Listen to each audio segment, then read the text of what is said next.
Itu memang inti dari demokrasi adalah pemerintahan akal melalui pemerintahan orang. Dengan konsekuensi bahwa orang yang nggak berakal nggak boleh memimpin. Karena untuk menghasilkan keadilan, menghasilkan kemakmuran, diperlukan kemampuan untuk berpikir tajam dan mendalam. Itu yang nggak ada di kita hari-hari ini. Yang kita tuntut hari ini melalui seri tulisan tajam dari Rizal bukan menurunkan presiden, tapi mengganti presiden. Kan itu intinya kan. Kalau menurunkan itu makar, tapi mengganti itu adalah hal yang pragmatis. Kenapa harus diganti? Karena nggak bermanfaat. Itu aja intinya tuh.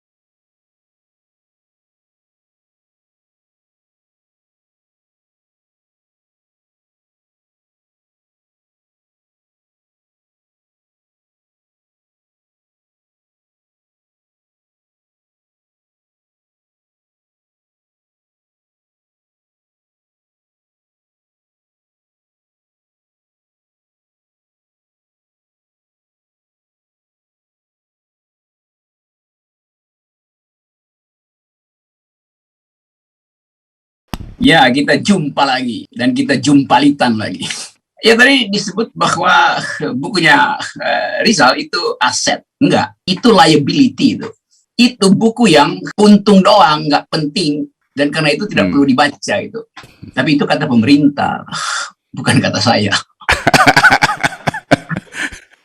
Dia memang puntung. Puntung itu nggak diperlukan lagi. Tapi puntungnya masih berasap. Itu bahayanya. Jadi ini yang ditulis Rizal itu adalah puntung berasap. Di dalamnya ada semacam sinopsis dari kegelisahan sekaligus keinginan untuk menghasilkan yang baru. Jadi kita akan ingat buku Rizal sebagai monumen yang harus kita rayakan karena momentumnya ada tuh. Banyak orang menganggap bahwa kita punya momentum tapi monumennya enggak. Nah, buku Rizal ini merekam momentum itu lalu kita jadikan sebagai monumen.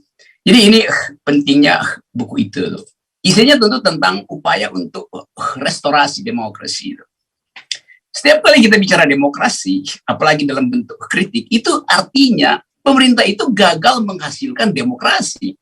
Yang selalu ingin kita ingat, Presiden Jokowi ini sering dianggap sedang membangun demokrasi. Itu salah. Presiden Jokowi tiba ketika demokrasi sudah ada. Dari 98 kita udah bikin demokrasi. Jadi dia yang melemahkan demokrasi tadi dengan cara memborgol demokrasi. Tapi kalau borgol itu kita lepas, jangan kita buang karena kita akan pakai untuk memborgol dia tuh. Itu logikanya begitu sebetulnya tuh. Jadi sekali lagi saya tetap menganggap bahwa demokrasi itu sebetulnya bukan pemerintahan orang untuk orang itu. Apa namanya government by the people, for the people, from the people itu. Demokrasi itu adalah government of reason through the government by the people. Demokrasi itu adalah pemerintahan akal melalui pemerintahan orang. Nah, buku Rizal ini adalah cerminan dari pemerintahan akal karena dia menulis kritik. Jadi begitu sebetulnya demokrasi kita hasilkan kalau ada pertukaran akal sehat. Itu intinya dari awal. Dari zaman dibuat pertama kali di Athena, itu memang inti dari demokrasi adalah pemerintahan akal melalui pemerintahan orang. Dengan konsekuensi bahwa orang yang nggak berakal nggak boleh memimpin. Karena untuk menghasilkan keadilan, menghasilkan kemakmuran, diperlukan kemampuan untuk berpikir tajam dan mendalam. Itu yang nggak ada di kita hari-hari ini. Jadi sekali lagi, kita cuma ingin bikin semacam sinopsis bahwa yang kita tuntut hari ini melalui seri tulisan tajam dari Rizal bukan menurunkan presiden, tapi mengganti presiden gitu. Kan itu intinya kan. Kalau menurunkan itu makar, tapi mengganti itu adalah hal yang pragmatis. Kenapa harus diganti? Karena nggak bermanfaat. Itu aja intinya tuh. Jadi bukan karena ada dendam segala macam. Dia tidak bermanfaat. Tapi dia presiden. Benar, Pak Jokowi adalah presiden. Cuma sebagai presiden karena dipilih di dalam pemilu. Jadi siapa Pak Jokowi? Pak Jokowi adalah presiden yang dipilih atau terpilih di dalam pemilu. Itu aja. Bukan leader. Leader itu harus memimpin. Kalau leadernya nggak mampu, ya diganti. Tetap kita ingat Pak Jokowi sebagai presiden yang dipilih, tapi gagal memimpin. Masa kegagalan itu mau diperpanjang kan nggak bisa itu. Sekarang ada problem, itu kan inkonstitusional. Enggak, ini ekstra konstitusional, bukan inkonstitusional. Inkonstitusional artinya melanggar konstitusi, karena itu ada konsekuensi hukumnya. Ini ekstra konstitusional, di luar konstitusi, yaitu mengganti presiden sebelum jadwal resmi elektoral, itu namanya ekstra konstitusional, bukan inkonstitusional. Jadi itu intinya yang mesti kita pakai sebagai pikiran. Tetapi istana selalu bilang, ini nanti ada kekacauan. Nggak ada kekacauan kalau ada kesepakatan untuk mengganti. Kalau enggak ya kita dorong terus mobil mogok ini. Itu kan orang dungu yang dorong terus mobil mogok, padahal masih ada 3.000 kilometer di depan itu. Kalau satu hari dia jalan 20 kilometer, itu artinya dalam 2 tahun dia akan jalan 3.000 kilometer. Masa mendorong sisa mobil mogok 3.000 kilometer? Padahal sebelah kiri, sebelah kanan jalan kita ada mobil, ada showroom lain yang bisa kita pinjam mobilnya untuk mengganti aja sebetulnya. Jadi sekali lagi kita mesti dengan tuntunan akal pikiran menganggap bahwa Presiden Jokowi tidak lagi diperlukan. Apakah itu keterangan saya, keterangan Rizal, keterangan Hersubenok, keterangan Edi Mulyadi, keterangan Radar? Bukan, itu keterangan dari hasil survei. LSI bilang tinggal 43%. Itu pun kalau saya percaya LSI, biasanya saya courting separuh tuh. Berarti tinggal 17% dukungannya.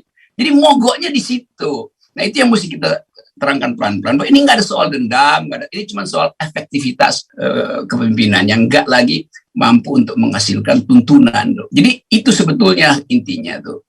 Nah dengan cara itu kita balik pada prinsip bahwa politics is the art of the possible. Seni tentang yang mungkin. Kalau orang anggap yang mungkin ini nggak terhalang oleh aturan, ya kalau begitu kita bikin kesepakatan bahwa politik bukan sekedar seni tentang yang mungkin, tapi seni untuk mengabaikan ketidakmungkinan, the art of attacking the impossible. Jadi yang mesti kita hadapi adalah itu. Tentu ada opini buzzer yang terus-menerus digaji oleh negara untuk mengumpulkan sinisme atau pembangkangan itu. Tapi buzzer kan nggak perlu kita perhatikan. Nah, mereka semua itu keras kepala buzzer ini. Dan sebetulnya apa gunanya juga ya buzzer keras kepala? Kalau kepalanya pecah juga nggak ada yang tumpah kan. Jadi percuma juga pelihara keras kepalaan itu. Jadi sekali lagi kita inginkan agar supaya betul-betul situasi hari ini kita olah untuk menghasilkan perubahan yang dipercepat secara ekstra konstitusional. Itu ada kebiasaan di dalam hukum tata negara, kita bikin konvensi-konvensi bahwa nanti perubahan ini akan jadi dasar untuk menghasilkan demokrasi yang lain gitu, bukan untuk menghentikan demokrasi. Karena dianggap ekstra konstitusional tidak demokrasi, justru itu demokrasi sebagai jalan keluar alternatif itu. Karena kelihatannya pencernaan politik istana itu terganggu sehingga dia nggak bisa mencernakan hasil reformasi itu.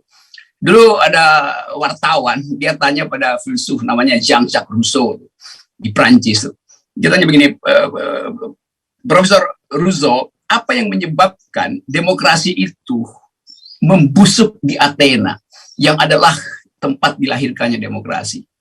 Kata Jean-Jacques Rousseau, begini ya saudara wartawan, demokrasi itu ibarat buah bagus untuk tubuh manusia. Tetapi hanya lambung yang sehat yang mampu mencernanya.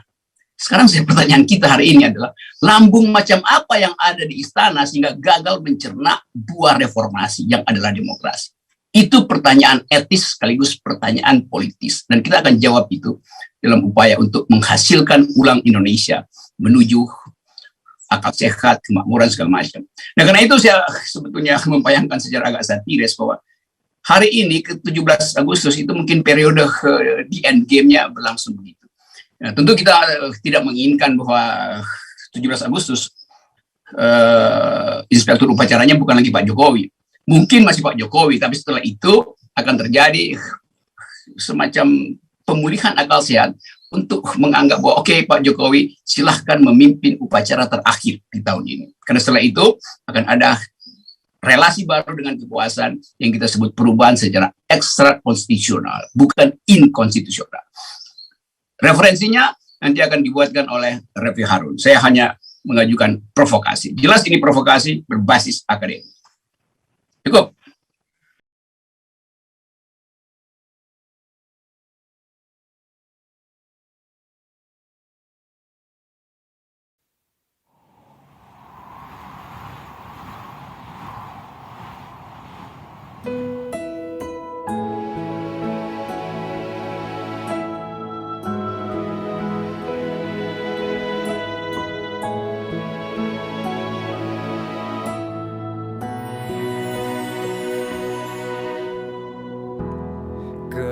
muka matahari, hanya di atas kepala panas melelehkan. Padang yang luas, tak ada naungan, tapi Engkau pemimpin adil. Tuhan memberi kabar gembira. Setiap manusia adalah khalifah di muka bumi ini, tapi Engkau khalifah dari khalifah. Kau dinaungi, Kau diselamatkan. Oh, dari hari pembalasan